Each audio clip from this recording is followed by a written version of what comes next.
Thank you for coming for this dialogue that we're having here today. Perhaps it's the first of its kind to happen here in Singapore. My name is Robin Philemon. I'm the lead editor of The Independent Singapore, and I'll be the moderator of the event today. So without delaying this dialogue any further, I just want to give you a little bit of a background as to why we decided that we needed to have a dialogue like that. There has been a lot of ding-dong going on recently between a group which claims to be conservative and which claims that the other group is not conservative and trying to undermine Singapore and all that. There has been a lot of debate on free speech versus hate speech. What is free speech? What is hate speech? You know, and a lot parts of that conversation seem to be coming from the religious, conservative, fundamentalist group, and parts of that conversation seem to be coming, or at least alleged to be coming from the LGBT community. And elsewhere in the world, we see where tensions like that lead to, for example, in the Orlando shooting. So actually, the Orlando shooting was a catalyst for to think of having a dialogue like that. In the past, people have been talking at each other and not with each other. So it's an attempt. Nick and I. We met up. Nick is the founder of LGBT Voices, which has about 45,000 likes, fans on their Facebook. So with both of us, over a cup of coffee, we decided, yes, this is a good dialogue to have. So we are here today. And I want to thank the panelists. I'll introduce them one by one soon. But it was not easy to get the panelists together as well. We approached several MPs, both former and current sitting MPs. Several of them they didn't want to be in the dialogue, probably because it's a hot topic and nobody wants to be on either side of the fence, right? And we approached several. So I want to thank Viswa for agreeing to be part of the panel. We felt that it's very important to have a neutral party to the whole dialogue. And well, the first person to say yes, I'll be in the panel is Pastor Pauline. So big thanks to her. And of course, we asked several other pastors to come, and they all seemed very interested, but several of them they decided that they will not, that they felt that they were risking too much by being involved in a dialogue like that. I met one or two of them face to face over a cup of coffee, and they explained to me how they felt that a dialogue like that is something that should happen, but they were afraid that the wider community, the wider fundamental Christian community, may stigmatize them as sympathizers of the quotes of the LGBT lifestyle, open quote and close quote. So that was the reason cited by them for not being involved in a dialogue like that. And after a lot of search, we managed to get Pastor Crispus, a very brave man who represents the fundamental Christian community. He has been a church planter and a founder of several churches, both in Singapore and Malaysia and so on and so forth. So we also want to thank him for being brave to come here. So we have had several criticisms, and I just want to lay them up front so that we all know what the criticisms are, especially of the write-up. And some of them were sent to me and to Pastor Pauline as well as to Nick. And one of the criticism is that,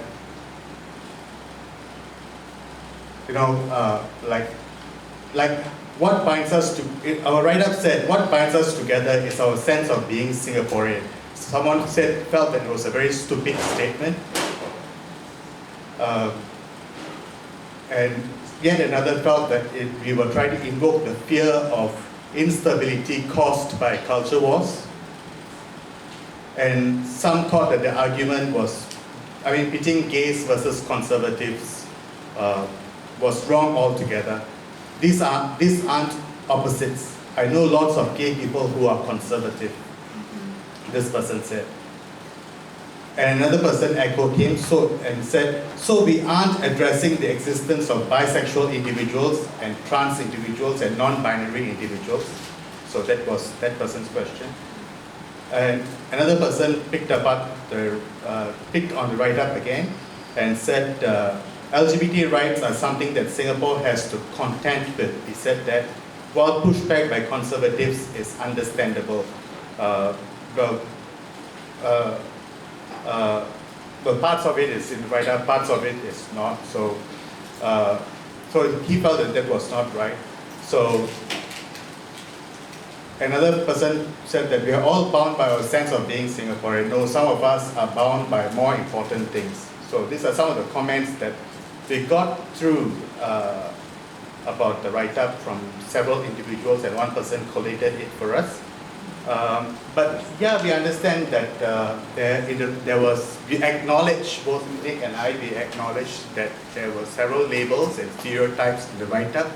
But any dialogue cannot happen unless there are labels and stereotypes, and we try to address those labels and stereotypes, and that's what we hope to do in a dialogue like that today. So please accept the organizers' apologies for those labels and stereotypes that we may find in the write-up, but there was no way we could have organized something like that if we didn't confront the labels and stereotypes. So thank you. I don't want to take up much more of your time. Let me introduce the panel of speakers. I don't want to get them wrong, introduce them wrongly as well. So just give me a moment to give them a proper introduction. The first speaker for today will be Reverend Crispus Ratnam. Reverend Crispus Ratnam. He is an ordained minister and has been serving as a church planter and a missionary since the late 1970s. He is the founder of Worldwide Victories, a Christian ministry. Being a born-again Christian, he holds firmly to the fundamentals of evangelical Christianity. Crispus is respected and well-received preacher of the Christian faith. Our second speaker for the day is Pauline Ong. Pauline is one of the executive pastors at Free Community Church. She grew up in the Methodist Church and served as a missionary with an evangelical Christian organization for 4 years. In her long journey towards reconciliation, she has grown to understand the wide spectrum of views Christians hold towards faith and sexuality. She holds a Master of Arts Intercultural Studies from Singapore Bible College and a Master in Counseling from Monash University. And the third on the panel is Nicholas Lin. Nicholas is the founder and administrator of LGBT Voices. He says what started out as a confessions page in 2013, LGBT Voices Singapore has grown into the largest gay community on Facebook in Singapore and Malaysia.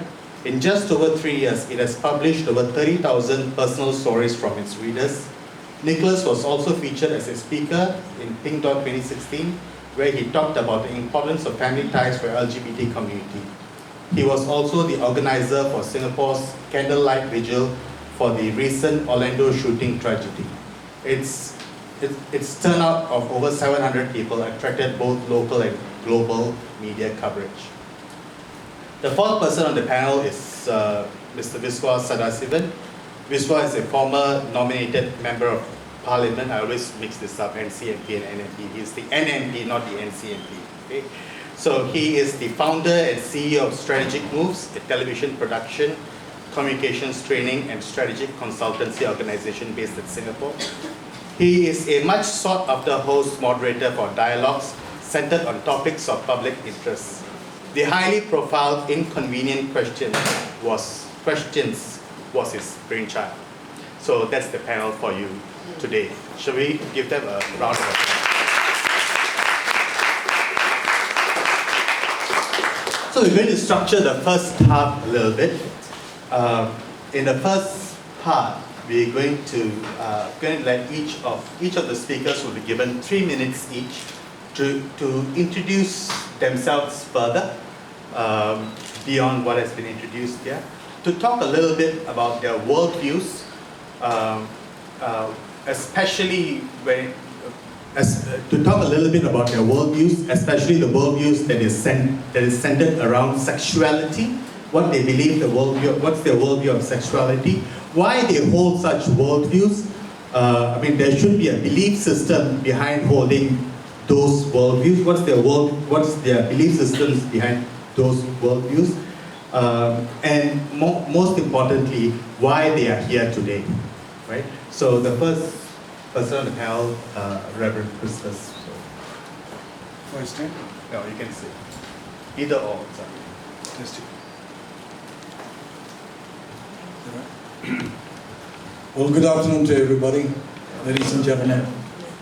And firstly, I want to thank Mr. Ravi to facilitate, organize this, because this is vital, this is important to Singapore and the future generation, that we have a dialogue, we have a communication, and we talk to each other as Singaporeans and discuss this together and find the best answers to all the questions that are there. Yeah. So I would start off with first the pointers made here to me. What is your view of the LGBT?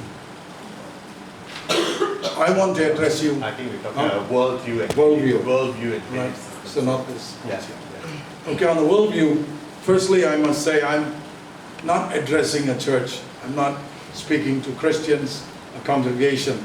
So then I will not be quoting scriptures and the Bible verses to you, because that's not applicable now. I think I must speak to you as a fellow human being and as a fellow Singaporean. How do we look at it? How do we see it and view it? It's a this. Yeah. So therefore I would say, in a global view, being in many nations all these years, I've seen how it is evolving and changing in the way people are looking at sexuality. And what was so immoral today seems to be like moral. And what was so, as we look at it as sin, today is not looked upon in that way. These changes are taking place. But while these changes are taking place, we need to know that the fundamental things that is necessary to keep us in harmony and understanding each other. While we are facing these challenges, these changes, how do we deal with it amicably, peacefully, without looking at hating each other or hate speech or any kind of reaction, building animosity, finally ending up in shootings and killing and all kinds of reactions to each other. I think we could find a peaceful way of understanding the evolving changes and how we deal with it, where we can draw our lines and say this is not good for the human race, this is detrimental to us, and we will not allow this to go, because freedom is for everybody to have freedom. Every human being can have their rights of standing for what they are. But if our rights are affecting the society, if our rights affects the future of our generation, then we need to consider, we need to restrict it in a manner that is good for us and for the society and for the whole world. So looking at it, if we have a broad thinking and accommodate each other in harmony, we can find solutions. And I think this is good that Mrs. Ravi encourages more of this dialogue so that we can all together speak from our various understanding to find solutions to everything that's evolving right now. Every challenge is before us. Other than keeping to groups and do not want to communicate like what we've seen some religious people do not want to communicate, or some other LGBT group don't want to communicate, that will not help, because that will end up in more hatred, more in misunderstanding each other. From our Christian point of view, it's very simple. God hates sin, but He loves sinners. And to prove that He loves sinners, He died on the cross. So by dying on the cross for the sins of man shows that He loves man. He loves the human race. He loves the mankind that He created. But He hates sin. Sin is what is detrimental to us, what is bad for us. As parents, we also make restrictive rules to our children when they are young, because we know that's bad for them. And we make rules. But that's not hate, but that's because of love. So anything we speak has to be seen that it's because of love of human race, love of each other, and what we care about human society, that when we speak, it's not hate anymore. It's about love. It's about how we can find solutions for each other. Thank you. Well, Ravi actually asked us to share a little bit about our personal worldview and how we came to that. So I'm thinking that I'll be sharing something a little bit more personal with you, and if that's okay, because I think that a lot of our personal stories actually really matter, and ultimately all the viewpoints that we hold are tied to real stories, to real lives, and I hope that that will be helpful in some way to the dialogue. I've been a Christian since I was a teenager. I attended a mission school. My parents and family weren't Christians then. They all are now. We were all going to the same church. My sister is working in church. The interesting thing is that I think for me, realizing the importance of spirituality in my life, of God in my life. Use the mic. This one? Okay, is this better? Yes, okay. Yeah, so for me, I think realizing the importance of God in my life, of spirituality, happened when I was a teenager. And that was also a time when I realized that there's something different about me. I realized that maybe I'm different from my friends, and that's when I started to realize my sexuality and my spirituality were both intersecting, at a point in my life where I realized both were important parts of me. If I was authentic about it, those were things I could not deny. Yet, there seemed to be an apparent conflict, because at least, as far as I could hear from society, as far as I could hear from the church around me, it felt like it was sin, like what Pastor Christopher said. And so I often wondered if there was something wrong with me. Perhaps God made a mistake. So it's been a long process for me. I'm a lot older now. And in that process, I think I've moved from the whole spectrum of view. I do appreciate where Pastor Christmas is coming from, that God loves all of us, and God hates sin. And I used to come from that point of view where homosexuality must be sin. There is something wrong with me. It must be a curse in some way. Along the way, as I went to serve as a missionary, as I went to Bible school, and I went to a very conservative school, so don't worry, no flaming liberal here. But it was actually there that I truly found a lot of the answers for myself in terms of reconciling what the Bible says, reconciling the interpretation of the Bible, and understanding what sin really is. And so it's in that process that I've also come to the point of view that first I thought it was a curse, a sin, something wrong with me. Along the way I thought, okay, maybe it's more like a disability, right? Maybe I'm not created the way that's ideal. But perhaps God, in God's grace, has found a way for me to live and to be. And along the way, as I've gone along, the more I studied Scripture, the more I interacted with people, Christians who are LGBTQ, the more I saw the fruit of the Spirit in all of our lives, being shown love, joy, peace, patience, kindness, all those things. I became more and more convinced, that the God of love, the God I love, and who loves me, perhaps that I am who I am, and that this is actually not a curse, not an anomaly, but perhaps it's a gift. That I am made different for a reason, and because I actually realized I was so different when I was young, it really caused me to delve really deep into understanding what God's love is for me, what the scripture says. It really helped me to have empathy for others who are different. It deepened me as a human being in many different ways. And so from that perspective, I see how much this has been a gift for me. Okay, so I think that would kind of explain a little bit about my worldview and probably where I'll be coming from, as we talk about the different viewpoints. Yeah.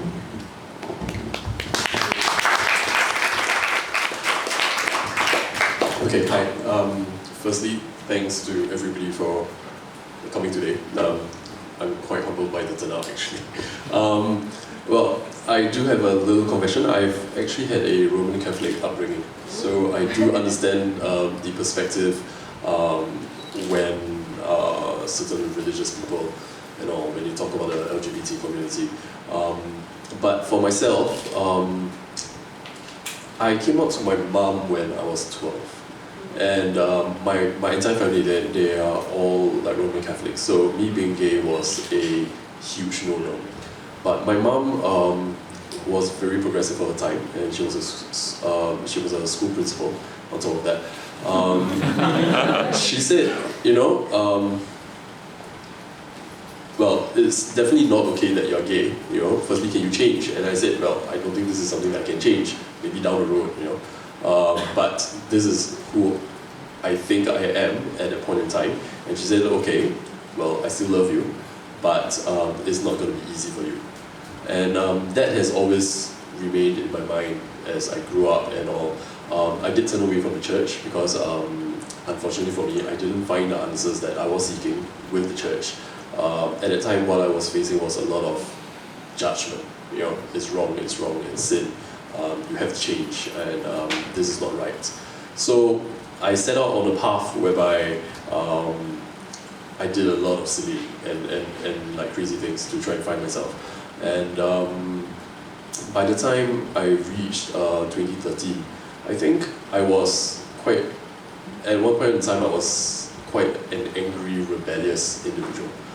Because all I've heard throughout my life, growing up, outside of my family, every time I come out as a gay person, I would face rejection.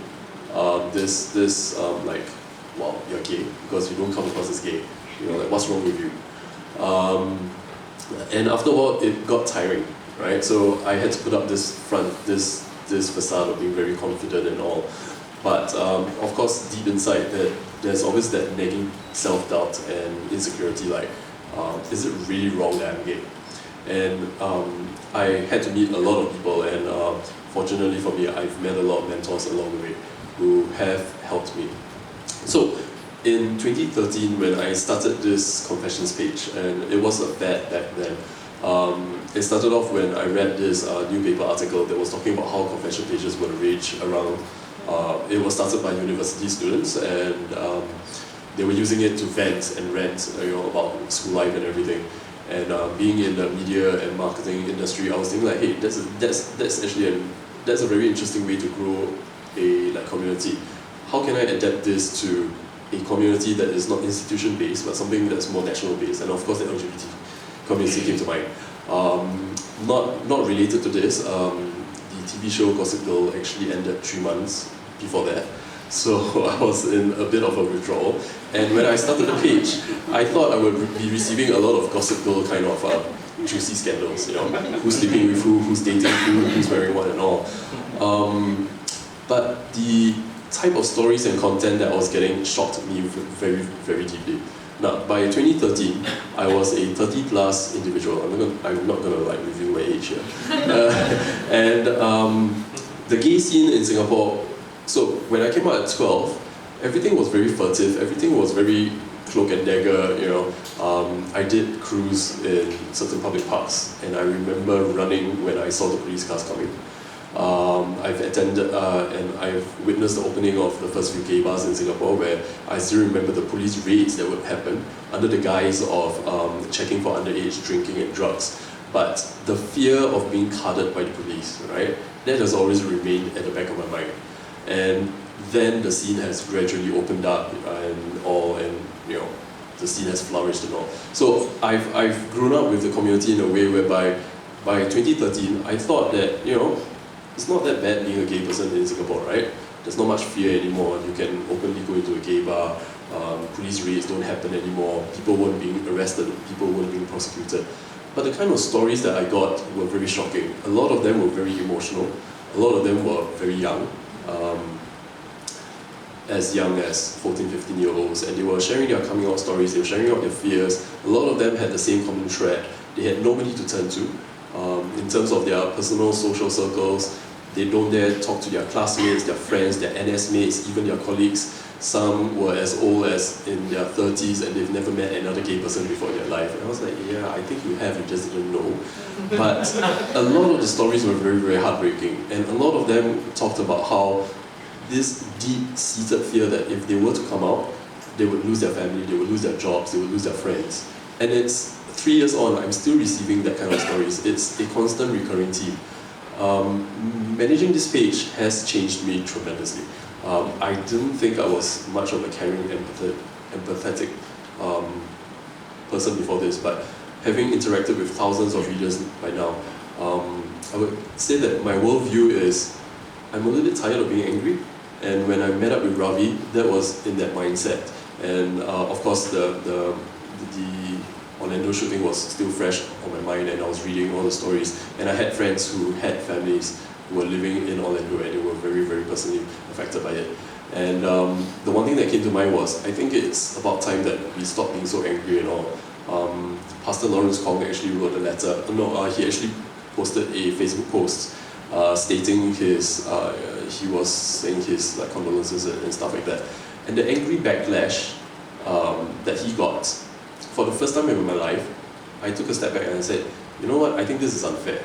I think it's about time that somebody takes the next step, you know. Maybe he has taken a small step to come out and say that maybe after all that he believes in and all that, we could possibly live like side by side. So it's in that vein, it's in that spirit that I hope this dialogue will spark off other conversations. We did receive a lot of feedback, a lot of negative feedback. For me, was from within the community, which wasn't surprising. A lot of them were saying that it's too narrow and all, but I feel that we need to start somewhere. Somebody needs to make the first move, and I hope that this is that first move. Thank you.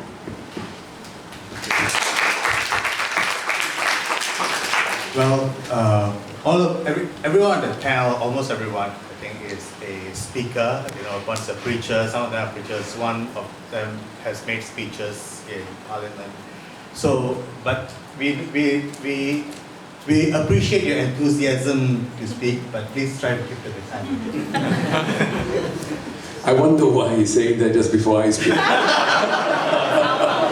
You see that when you talk about labels, right, there's this notion that when you give a microphone to an Indian, it never comes back. You see, if I say it, it's funny. If you say it, it's racist. And there's a more serious undertone to my point. Right? It's all about partisan perception. It's all about which vantage point you look at a particular problem. You know, and I completely agree with the sentiment expressed by Ming, that I think it's important for us to forgive.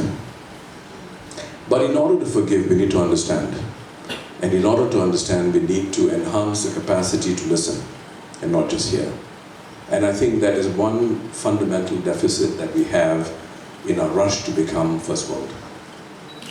We have lost, I think, to a large extent, the basic human capacity to listen.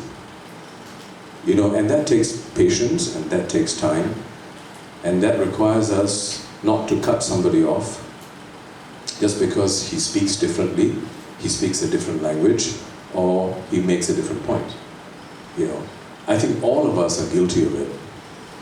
The capacity and the willingness to listen. And part of the problem is, from the time we are young, we are inundated with labels, definitions, categorization. So much so that we tend to look at a person first according to the label, and if we're lucky after some time, as a human being. with the license to be different, right? So you're either Indian, you're either by race, by religion, right? You are a graduate, you're a non-graduate, you're a normal student, which makes you subnormal, you know? I mean, it's almost as if you need to size up somebody in a tangible way before you choose to relate to him or her or not. But we need to ask ourselves whether that is necessarily the way human beings were meant to be constituted. I choose to believe that that's not it. It's society that constructs these walls. And if it's man-made, we must have the ability to break it. But the question is, should we break it with violence, with aggression, or should we break it with patience and sensibility? The last point I want to make is, if as a society, as a people, we lose faith in our capacity and our ability to be patient and listen and to agree to disagree, then I think we're not giving ourselves enough credit. Thank you.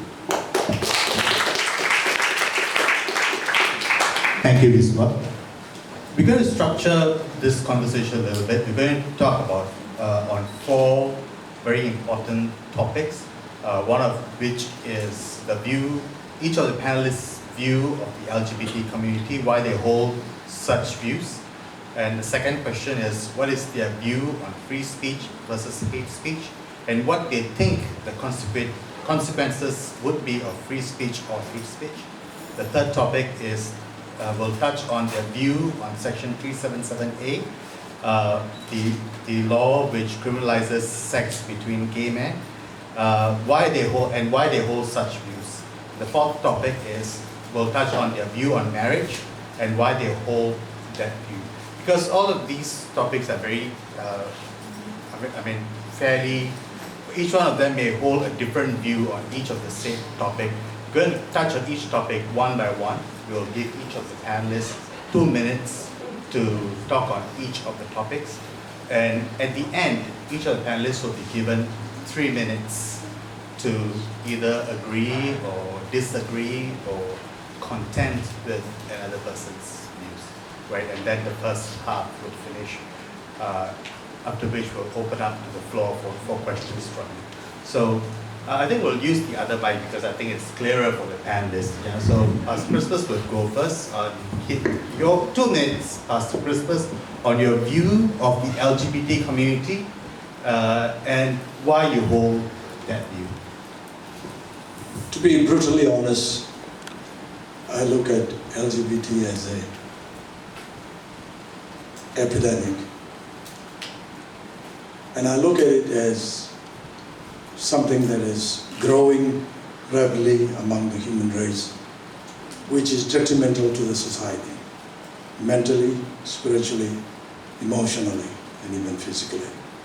So we need to deal with this in the right manner, how we can stop it or help those who are in this condition, rehabilitate or provide therapy or do any way that we can help. Find ways, just like when we have problems with drugs, we have problems with other areas, handicapped children born, or autism, or anything that's suddenly crop up in the human race and is growing in numbers. We need to look at it. Is it detrimental to the human race? And how do we deal and how we help such people? And how we accommodate it in a manner to help them, not look down and ill-treat them and dump them aside. We see here today, for those who are handicapped, there is pathway for them. There's all kind of facilities. The bus stops, the driver gets out of the bus and opens the way for the one in the wheelchair to get in.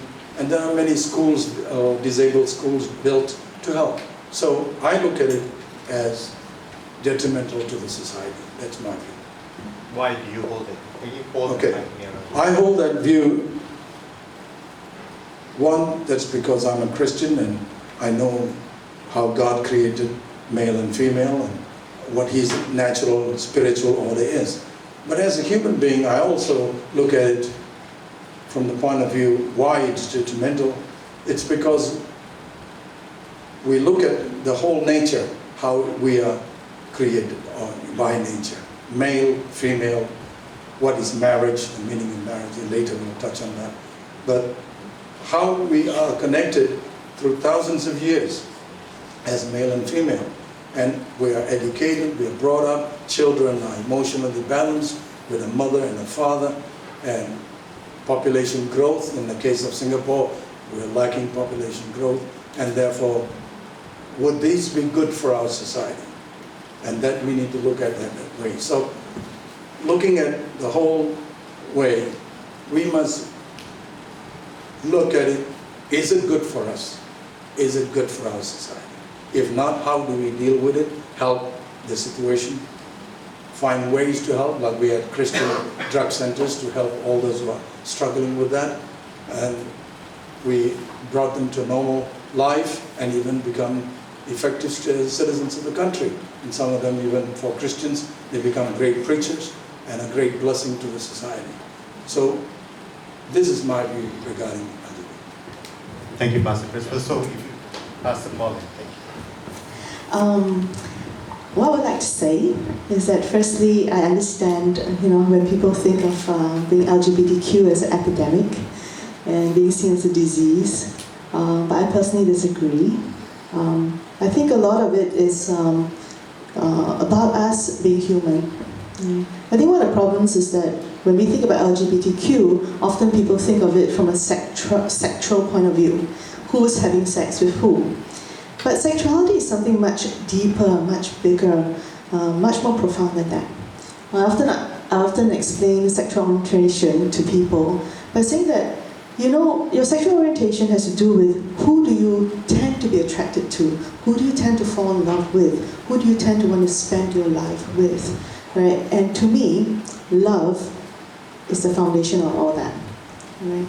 And for me, my understanding is that where there is love, right, it cannot be seen on the same scale as something like alcoholism, something like a disease, something like, even autism, that love, if that is our goal, and if that's the source of what we are doing, then we have to kind of see it from a different spectrum, right, a different perspective. So to me, I think the thing about the LGBTQ, it's quite strange for me to say what I think about LGBTQ because I'm part of the community. And often that's something I also appreciate because, I had a lot of Christian friends who would, before they knew that I was gay, would ask me to sign, the petition, right? When people were petitioning to repeal 377A, and then there were, of course, the other side would say, no, we cannot repeal, and they were inviting me to sign it. And some of the things that they were talking about it, really disturbed me because there was this huge argument about being us and them. And I think the LGBTQ community have often been seen as them, the other, the diseased, the epidemic, right? And you know what? What I told these friends, I wrote a long letter to all of them. I came out to them, obviously. But I told them, the interesting thing in this whole debate is that I am both us and them. I am Christian and I am lesbian. And both are undeniable parts of who I am as a human being. And I do not believe that I'm a mistake. At least that's not the God that I understand and that I've grown to love. Yeah, so. Well, speaking as a gay man, I think the LGBTQ community in Singapore basically still lives under a struggle of fear. Fear stemming from being judged, fear from a law that, while it's not actively enforced, still hangs over our head like the sword of Damocles. Fear of, even when I agreed to be on the panel and I shared it with a few friends, the first thing they asked me was, aren't you starting a new job soon? Then what's your employer going to say when he sees you on video, like talking about being gay?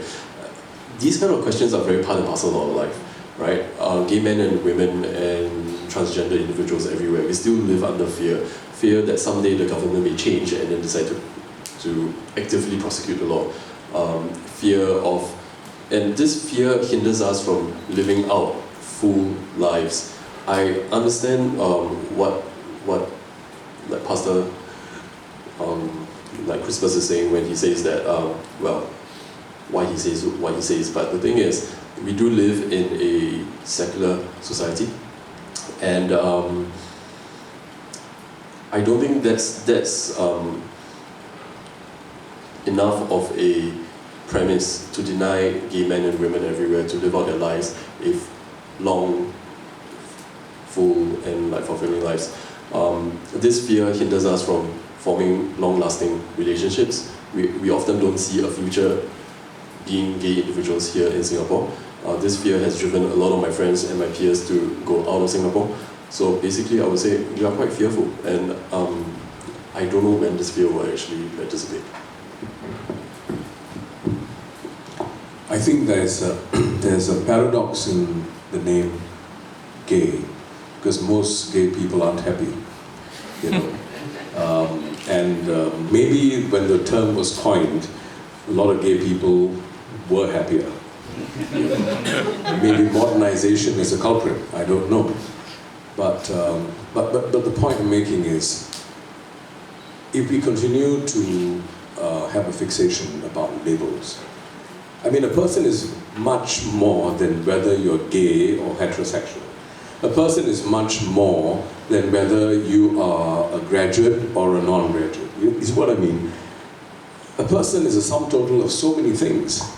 But if you choose to focus on that one thing, on that one aspect that you disagree with or you're uncomfortable with, from an economic point of view, you're actually underutilizing that resource.